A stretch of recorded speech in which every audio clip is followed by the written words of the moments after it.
From Hollywood, it's time now for... Johnny Dollar. This is Paul Dameron, Mr. Dollar. I was afraid you left town, and I wanted to talk to you. Mm-hmm. I wanted to thank you for your kindness about Amy and the way you handled Terry. It was darn decent of you. And of course, I want to apologize for my attitude again. How's Mrs. O'Connell? Terrible. I mean, the papers this morning connected her sister Amy with murdering Belden and committing suicide. I'm curious. How did you get to her? I found Amy's purse, and there was a gun in it. I looked up the registration. Oh, the murder gun. I don't know. I haven't turned it over to the police yet. Why? Because I still can't believe Amy Duran was the kind of girl who'd shoot a man and then take poison.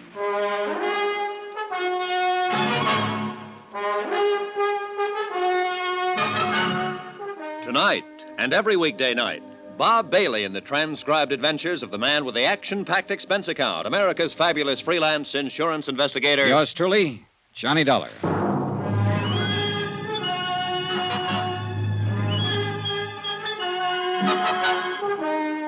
Expense account submitted by Special Investigator Johnny Dollar. Location, Vicksburg, Virginia.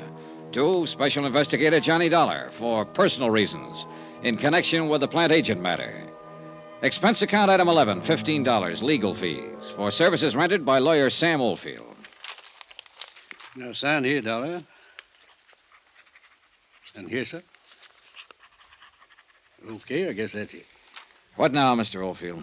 This statement you've made to me clearly states your intentions in this matter, your motives. You attempted to help a girl who died in your company. You had no idea she might have committed a murder or embezzled $10,000. You withheld evidence, the gun you found in her purse, in the hope of identifying her and saving her family some grief. I hope you don't have to use this, Dollar. We'll see. I'm going to turn the gun in now, and you're coming with me. It's about time. Nothing personal, son. I think you did a lot of dumb things for her. From what they're saying in the papers about her, I don't think she deserved it.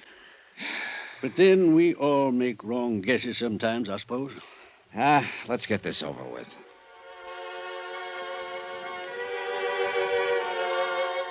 Lawyer Sam Oldfield accompanied me downtown to police headquarters, where we sought out Lieutenant Akins and turned over the .38 automatic. Oldfield handed the statement over to him, and he read it through. Then he called in his ballistics man to make an immediate check of the gun. When he'd done that, Akins asked Oldfield and myself to wait. He left. An hour later, he came back. You are a lucky boy, Dollar. First off, I'm going to tell you, that gun you've been withholding, that's the same weapon that killed the auditor, Clarence Belden. Okay, now, you played it as safe as you could, and you hired this lawyer to protect you when it came to turning it in. Well, you didn't need him. Huh? Any other time, I'd have put you in the pokey so fast you'd have thought you was born there. This time, I'm feeling generous. You can go, Mr. Oldfield. Me? You. No charges against Mr. Dollar of withholding information? No, not this time. I got my Jane Doe identified. I know her motive for killing the auditor. I know why she took the poison. You generally don't get everything in a neat package like that, so I feel generous. Then let's get out here, Dollar. You get out. I want to talk to Dollar. Then I'll stay and listen. It's okay, Mr. Oldfield. I'm going to get a lecture is all. Are you sure? Yeah. Call me later, then. Goodbye, Lieutenant. Yeah.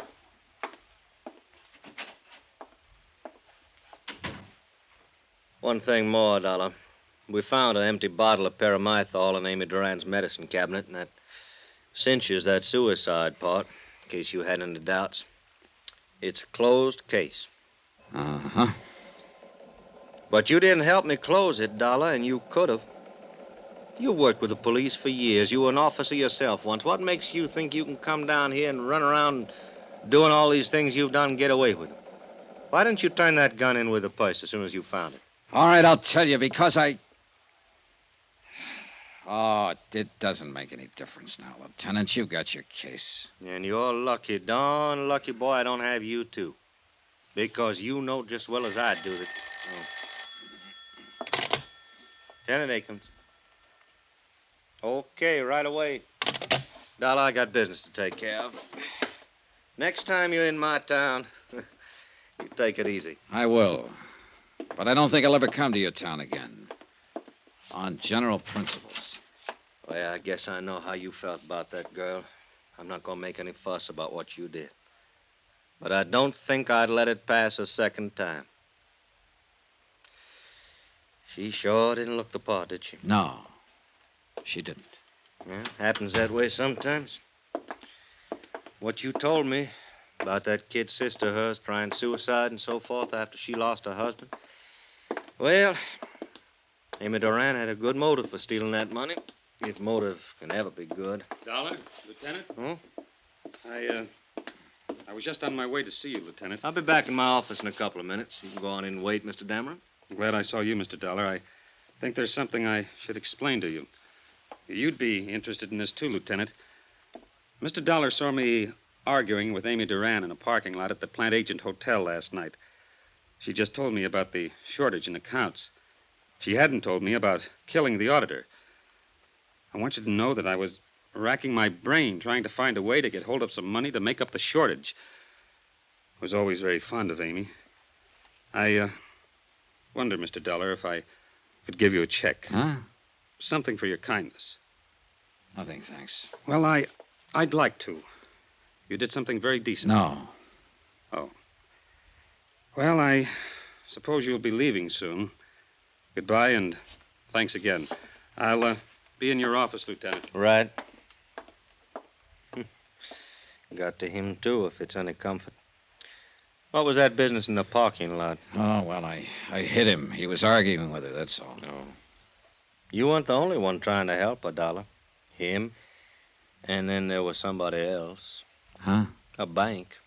We found a certified check for $10,000 in Amy Duran's apartment. What? National Trust in New York, issued 3 days ago. I wired the head cashier in New York. He said Amy Duran phoned him long distance, requested the loan. Seems her folks, when they were alive, had a good pull at Wait that a bank. minute, hold it. Then this isn't right. She could have covered that shortage. Well, I figure she intended to do that, but the auditor found out too quick. He called her on it, and she shot him. With a $10,000 check in her hand? Well, There isn't an auditor or a bonding company going that wouldn't prefer to turn up the cash and the person who took it. They'd listen to any reasonable story. You know that. well, the auditor must have scared her, Dollar. She shot him, didn't she? She committed suicide, didn't she? You make a lot of noise, Akins, but you aren't any happier about this than I am, are you? No. Why let the papers have it the way it is? Well, so that whoever knows the answer will get careless. Sure, it burns me. Somebody thinking the police are as dumb as this. Burns me. Well, what are you going to do? Wait. Just wait. I found that pretty hard to do. And the more I waited and the more I thought about the matter, the more restless I felt. So I didn't wait. I got out and started interviewing people who had known the murdered auditor. The consensus was that he knew his business, that if he'd found a shortage and someone offered to reimburse the company, he had been the kind of old hand who would have listened to them. Why, I asked myself, if Amy Duran had a $10,000 check to cover her shortages, why did she shoot the auditor and then commit suicide? Why? It didn't make sense.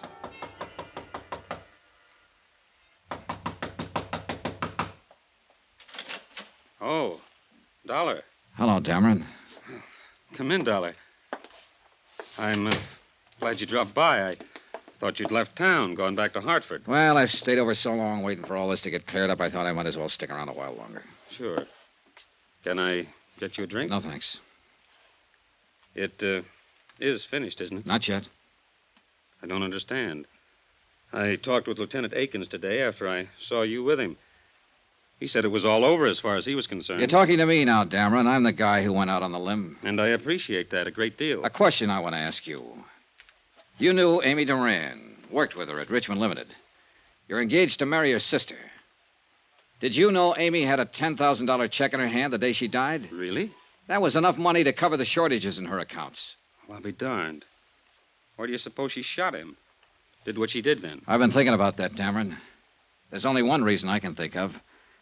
Because Amy Duran didn't steal any money, because she didn't shoot any auditor, she didn't commit suicide. I think she borrowed that $10,000 from New York to cover up for somebody else. Somebody else? Who? You. Maybe you better leave here. You're upset. That auditor was a smart guy. He'd been in the business a long time. He found out who'd been taking the money. He called you over to ask you about it, ask you if you could repay it. You lost your head and you shot him with a .38 you picked up over at Teresa O'Connell's one day. Now, look. Then you fixed up all the reports to make it look like Amy Duran did the job. You're crazy. That's fantastic. If you think I'm Amy going to... Duran borrowed money to cover for you. She did it not because you were worth it, but because you meant something to her kid sister. You meant something to Teresa O'Connell, who'd lost one husband and tried suicide because of it. A Teresa O'Connell who couldn't afford another major tragedy. A Teresa O'Connell who might try suicide again if the man she was going to marry turned out to be a thief. You counted on that, Dameron. I don't know what you're talking about. Now, One you thing listen... you hadn't counted on was the auditor picking it up so fast. And when he called you, you had to kill him to keep him quiet. Then you made a date with Amy out at the Plantagent Hotel. You slipped poison in her drink and planted the gun in her purse. This is all talk. Just talk. You have nothing to prove She a had single... one drink with you before you argued with her out in the parking lot. She told me. And the bartender later verified it. Then I came along. Now, look. You're a big guy, Dameron. You could have hit me back in that parking lot, but you didn't have time. You still had to get over to Amy's apartment and plant an empty poison box. You're crazy. You have no proof of this. No proof at all. No, I haven't. But I've been thinking about it all day, and there'll be proof. You had to buy that poison someplace. Lieutenant Akins is a pretty good police officer. He and his men will cover every drugstore in this town and ask questions everywhere. Now, listen, I'm going to Dollar. tell him what I think, and he'll dust off that box of poison. Maybe your prince will turn up on it. Sooner or later, guys like you make mistakes, and Akins finds them. Get out of But here, I'm not Dollar. gonna Get wait out of for here. any- Now, listen, you. A girl, a fine, decent girl, asked me for help. This is the quickest way I know to give her the help. I'll kill you, Dollar. I'll kill you. No, you won't. You're not going to kill me.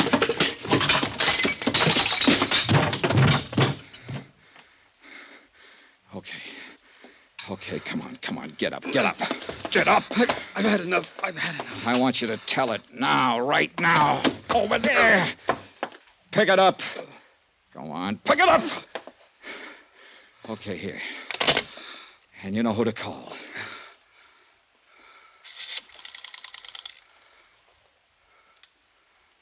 Hello. Hello. Give me the police.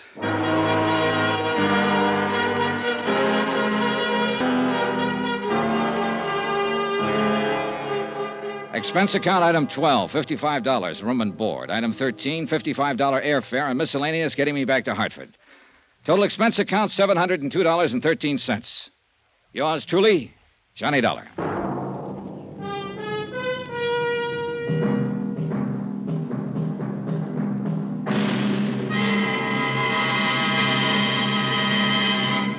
Remember, there'll be another exciting story of yours truly, Johnny Dollar, beginning next Monday night. Next week, a whole city is aroused by one of the dirtiest rackets of modern times. And I end up right in the middle of things. Join us, won't you? Yours truly, Johnny Dollar. Yours truly, Johnny Dollar, starring Bob Bailey, is transcribed in Hollywood. Written by John Dawson, it is produced and directed by Jack Johnstone. Heard in this week's cast were Michael Ann Barrett, Gene Bates, Marvin Miller, Frank Gerstle, Lawrence Dobkin, Jack Crucian, Ken Peters, and Herb Butterfield.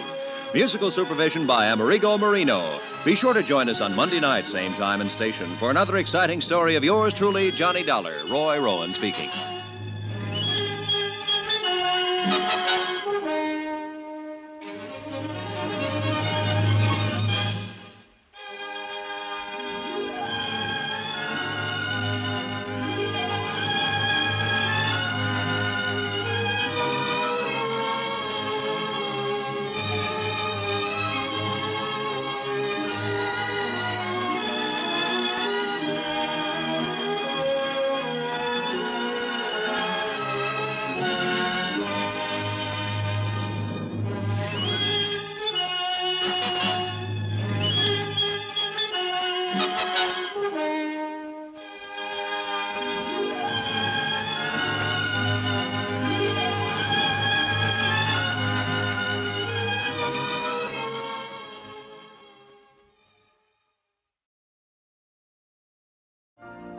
You've been listening to the OTR Gold Network.